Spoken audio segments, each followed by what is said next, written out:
Eu recebo muitas perguntas sobre preparação de atletas nessa época de Copa do Mundo. Como é que é trabalhar nos bastidores da preparação de atletas de alta performance, como atletas olímpicos e também atletas de futebol que eu já trabalhei? Como que a gente prepara esse atleta para momentos tão decisivos e tão importantes? Primeiro de tudo é entender que o ser humano, qualquer ser humano, você, eu, nós temos muita coisa em comum. Por mais que a gente ache que a gente é único, nós somos da mesma raça, a raça humana. E ser humano é um bicho que, diante de pressão, de medo, de ansiedade, ele sempre vai, como se fosse um transformer, ele vira um bicho diferente. E esse bicho que a gente vive sob estresse e pressão é um bicho que a gente tem um foco mais reduzido, né? A ansiedade e o estresse, eles fazem o nosso foco fechar. Então a gente fica muito mais focado e perde um pouco da visão periférica. E a gente fica preparado para três respostas, que é lutar, paralisar ou fugir. Que não são as respostas que, por exemplo, o nadador olímpico precisa, que aquele atleta precisa na hora de bater um pênalti, mas é essa resposta que o nosso organismo vai dar. Paralisar, lutar ou fugir. Então essa é a resposta que vai acontecer. Por isso que um atleta super profissional que sabe bater pênalti, chuta lá para fora, ele erra um pênalti. Você fala, nossa, mas como é que pode um atleta super treinado errar um pênalti? Errar uma cesta no basquete, uma cesta de três, ou seja, a pessoa faz às vezes de olho fechado. Como é que ela consegue no jogo não entregar? Por causa disso. Porque o corpo é dominado por um estresse e uma ansiedade muito elevadas e a performance cai, porque você entra naquele estado de sobrevivência onde você está preparado para lutar, para fugir ou para paralisar. Três respostas que você não precisa dentro do esporte. Você precisa de resposta rápida, de visão periférica, você precisa de coordenação motora fina, de precisão, tudo o que essa resposta biológica do medo não dá. Agora, sabendo desse nosso viés biológico, como é que eu faço com um atleta quando chega para mim? Precisa de momento de final, treino.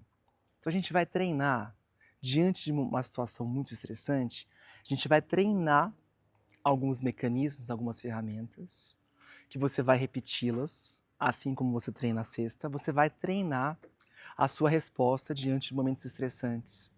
Existem vários exercícios que eu passo para esses meus atletas, de treino diário, que eles fazem na hora de acordar, durante o banho, que eles fazem de olhos fechados para exercício de visualização e de meditação, exercício de respiração que eles possam usar durante o jogo, uma repetição de uma frase mental, que eu também ensino no meu método para as pessoas que não são atletas. Então aquele atleta, quando ele chega no jogo, ele vai ter um arsenal de ferramentas e um treino mental para aguentar aquela pressão e sucumbir menos a ela, ou ser levado menos a ela. Agora, lógico que, às vezes, ele encontra com uma pressão nunca antes imaginada, uma dor no corpo, um início de uma lesão, e aí fora isso, um time que também fica desfalcado, uma relação não boa com o técnico, então você vai começando a colocar tijolos de pressão, e aí ele sucumbe, obviamente com as técnicas ele vai sucumbir menos, mas ele ainda sucumbe com alguma parcela. Mas de qualquer forma, o que a gente cria é um firewall, né? Como se a gente estivesse criando um mecanismo para que aquele atleta consiga entrar numa competição e enfrentar os piores cenários. E eu digo que não tem milagre. Não é algo específico que você faz no dia ou na hora. É aquilo que você faz fora.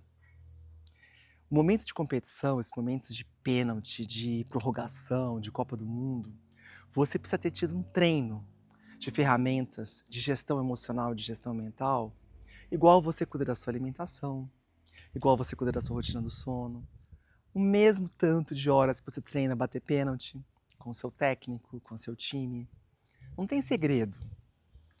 Agora, ainda em 2026, alguns atletas não fazem esse preparo, não têm acesso a ferramentas, eu não acho importante. Alguns times ainda é opcional, se você faz ou se você não faz. E o atleta vai encontrar ali no campo momentos estressantes, ele vai lidar com o que ele tem. Algumas pessoas têm um reservatório melhor, têm uma fé muito forte, já inconscientemente ou intuitivamente já faz e já aplica alguma das técnicas e ferramentas por uma questão cultural dentro de casa, que os pais ensinaram, o que aprenderam. Tem alguns relatos aí de que o Pelé deitava no banco do vestiário antes de jogos, colocava a toalha no rosto e ficava em silêncio, fazendo as ginásticas mentais, ou pensando positivo, ou fazendo oração dele, né? A gente sabe de histórias de atletas que fazem isso. E sem orientação, por intuição. Muito semelhante às técnicas, por exemplo, que eu aplico com os meus clientes, que são atletas. Então, como eu disse, você vai chegar ali no campo e você vai entregar aquilo que você consegue, tecnicamente, fisicamente e também mental e emocionalmente.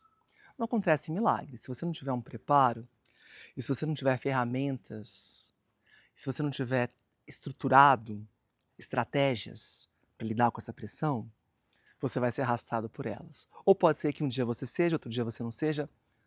Você vai ficar inclusive ansioso, não sabendo se aquele dia é um dia bom ou se não é um dia bom. Isso é alguma coisa que eu também sempre trabalho com os meus atletas. Sai um pouco dessa questão de dia bom, dia ruim, coincidências ou não coincidências. Se você tem a técnica de gestão emocional e gestão mental, você ganha um pouco mais de segurança sobre a sua performance, você otimiza a sua performance numa escala mais acima, ela vai oscilar, mas ela vai oscilar menos do que altos e baixos. Então você vai mais seguro para campo ou para uma final olímpica, porque você sabe que você tem a técnica, que você fez a lição de casa, que você treinou e que você fez o que você podia, estava ao seu alcance. E a gente vai preparando o atleta, se acontecer isso, dá para usar isso, se acontecer aquilo. Então ele tem aquele arsenal ali de cores e ferramentas.